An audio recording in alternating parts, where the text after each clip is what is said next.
गृह मंत्री अमित शाह पश्चिम बंगाल में इस वक्त प्रेस कॉन्फ्रेंस कर रहे हैं, सीधे चलते हैं आपको। आज 30 दिसंबर को जब हम पीछे मुड़ कर देखते हैं तो बंगाल के लिए भी आज से लेकर अप्रैल तक का समय बहुत महत्वपूर्ण समय है। अप्रैल में बंगाल में विधानसभा के चुनाव होने जा रहे हैं।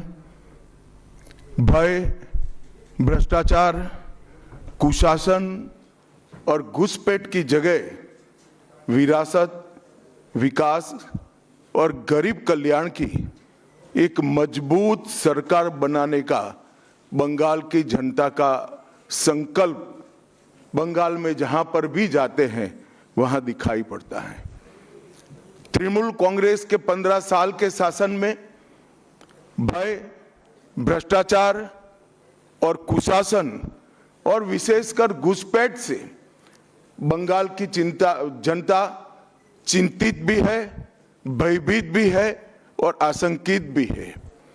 हम भारतीय जनता पार्टी के सभी कार्यकर्ता बंगाल की जनता को आश्वासन भी देना चाहते हैं और वादा भी करना चाहते हैं कि मोदी जी के नेतृत्व में बंगाल में भारतीय जनता पार्टी की सरकार बनने के साथ ही यहां की विरासत को हम पुनर्जीवित करेंगे।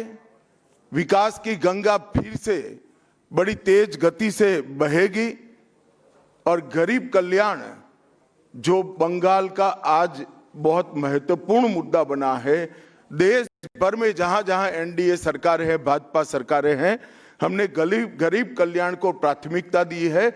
यहां पर भी गरीब कल्याण को प्राथमिकता दी जाएगी और इस सब के साथ साथ एक ऐसी मजबूत राष्ट्रीय ग्रिड बनाएंगे जो बंगाल से घुसपैठ को समाप्त कर देंगी। इंसान छोड़ दीजिए, परिंदा भी पैर नहीं मार पाए, इस प्रकार की एक मजबूत ग्रिड की रचना हम करेंगे और न केवल घुसपैठ रोकेंगे, सारे घुसपैठियों को चुन चुन कर भारत के बाहर निकालने का काम भी भारतीय जनता पार्टी की बंगाल सरकार करेगी।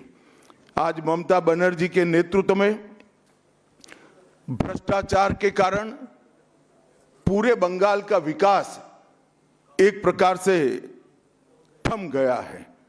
मोदी जी की सारी लाभकारी योजनाएं जो पूरे देश में गरीबी का उन्मूलन कर रही है, यहां पर टोल सिंडिकेट के भेंट चढ़ चुकी हैं और हर योजना डेड एंड पर पहुंच चुकी है।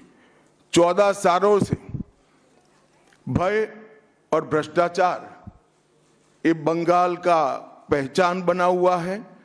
बीजेपी सरकार का संकल्प 15 अप्रैल 2026 के बाद जब भाजपा सरकार बनेगी, बंग गौरव, बंग संस्कृति, उसके पुनर्जागरण की हम फिर से शुरुआत करेंगे और विवेकानंद जी, बंकिम बाबू और गुरुवर टैगोर और श्यामा प्रसाद मुखर्जी के स्वप्न का बंगाल बनाने का हम फिर से एक बार प्रयास करेंगे।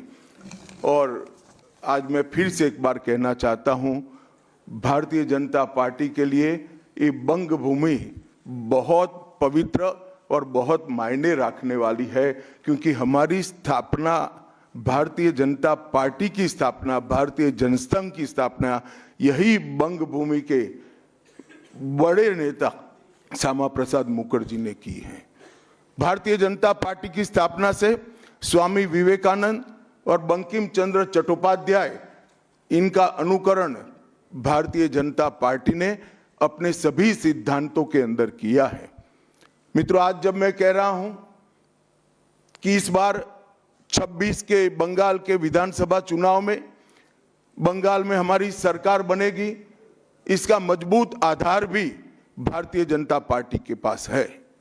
मैं आपको 2014 से 2024 तक के चुनाव के यात्रा के परिणामों को बताना चाहता हूं।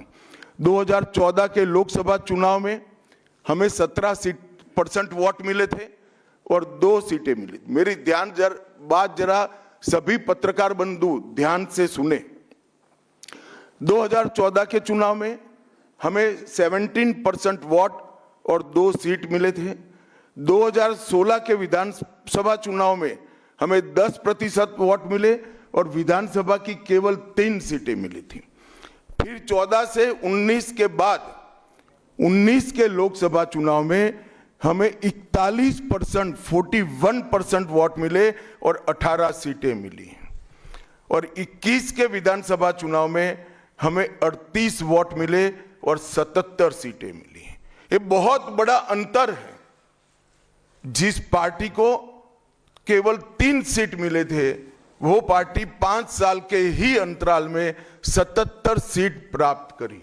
और इसका नतीजा देखिए, कांग्रेस जिसकी एक प्रकार से स्थापना ही बंगाल से शुरू हुई, वो कांग्रेस पार्टी बिग जीरो पर पहुंच गई और 34 साल तक शासन करने वाला कम्युनिस्ट गठबंधन भी एक भी सीट प्राप्त नहीं कर पाया और हमने मुख्य विपक्ष का स्थान प्राप्त किया। आज शुभेंदु जी मेरे साथ यहां पर बैठे हैं, वो हमारे प्रतिपक्ष के नेता हैं। 24 के चुनाव में भी हमने 39% वोट प्राप्त किया, 12% सीट प्राप्त की, 12 सीटें प्राप्त की और 26 में हम निश्चित रूप से प्रचंड बहुमत के साथ भारतीय जनता पार्टी की सरकार बनाने वाले हैं। मित्रों, ये 24 से अब तक का समय भारतीय जनता पार्टी के लिए बहुत शुभांकर सिद्ध हुआ है। 24 में लगातार तीसरी बार नरेंद्र मोदी जी इस देश के प्रधानमंत्री बने। उसके बाद महाराष्ट्र में, हरियाणा में, दिल्ली में और अब बिहार में भारतीय जनता पार्टी की सरकारें बनी हैं। 24 के चुनाव में उड़ीसा और आंध्र प्रदेश में भी पूर्ण बहुमत की भाजपा की और एनडीए की सरकार बनी है।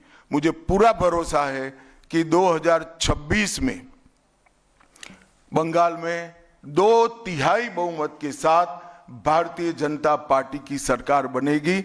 ये बंगाल की जनता तय कर बैठी है। मित्रों, जहां पर भी बंगाल में जाते हैं, पूरे बंगाल की जनता घुसपैठियों से त्रस्त है।